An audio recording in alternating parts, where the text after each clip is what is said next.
tak kritik dan kritis yang memang perlu, tetapi dalam batas untuk tidak mengajak saling membunuh, saling perang sesama bangsa sendiri. Acehnya lagi-lagi kana bazar.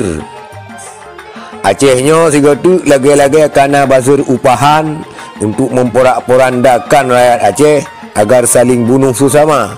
Lagi bazar-bazar tingkat nasional untuk memfitnah golongan-golongan tertentu yang berseberangan, tetapi awaknya tidak mengajak ke dalam hal saling.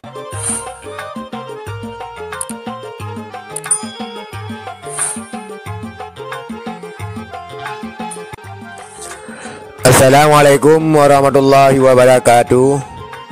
Alhamdulillah saudara-saudara Alun Ban Bandung, semoga saudara-saudara sehat dan senantiasa dipelancar rezeki oleh Allah Subhanahu wa taala. Amin ya rabbal alamin.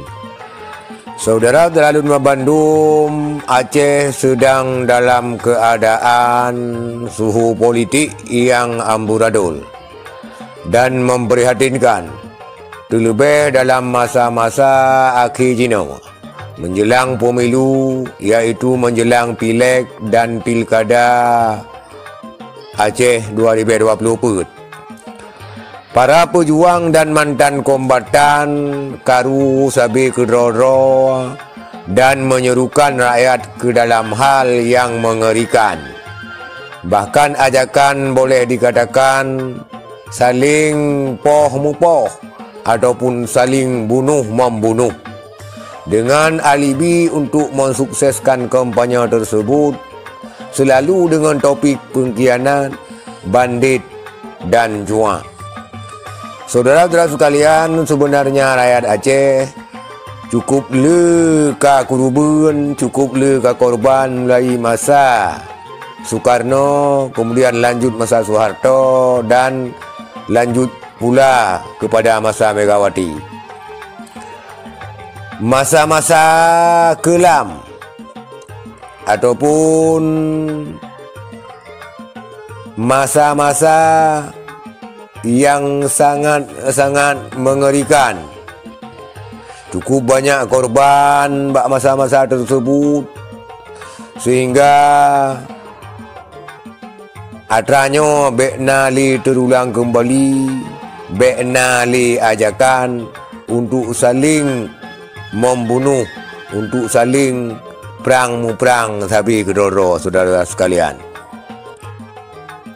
pangkat dan jabatanlah Haji Nawa, kajit kerebutan, jid tak cerna dengan akal sehat ketika mualim jid ke wakil wali negara bertuh statement sampai menjurus kepada ajakan saling membunuh, saling mengatakan pengkhianat, bandit dan segala macam. Sebenarnya bila kita cerna dengan akal sehat, nyan kehjino yang terjadi iaitu karena merasa terabaikan ataupun karena saboh-saboh jabatan. Seakan-akan bangsa Aceh ataupun urang Aceh jid kelamit daripada golongan tertentu yang mengajak kepada hal-hal yang tidak dapat dicerna oleh akal sehat. Dan perlu diketahui, rakyat Aceh yang sudah pada kategori memilih hampir 4 juta jiwa, jadi bukan 1 atau 2 orang saja. Saudara sekalian, mengkritik dan kritis itu memang perlu. Tak kritik dan kritis yang memang perlu, tetapi dalam batas untuk tidak mengajak saling membunuh, saling perang sesama bangsa sendiri. Acehnya lagi-lagi kana bazar. Acehnya siga tu lagi-lagi kana bazar upahan untuk memporak-porandakan rakyat Aceh agar saling bunuh sesama. Lagi bazar-bazar tingkat nasional untuk memfitnah golongan-golongan tertentu yang berseberangan, tetapi awaknya tidak mengajak ke dalam hal saling bunuh dan saling poh-mupoh. Saudara sekalian, semoga urang Aceh nyoma beknali perang dan semupoh yang sabi kedoro. Ya. Semupoh yang sabi kedoro-nyo, biarlah atanyan adalah sejarah kelam masa konflik dan bukan untuk mengulang kembali.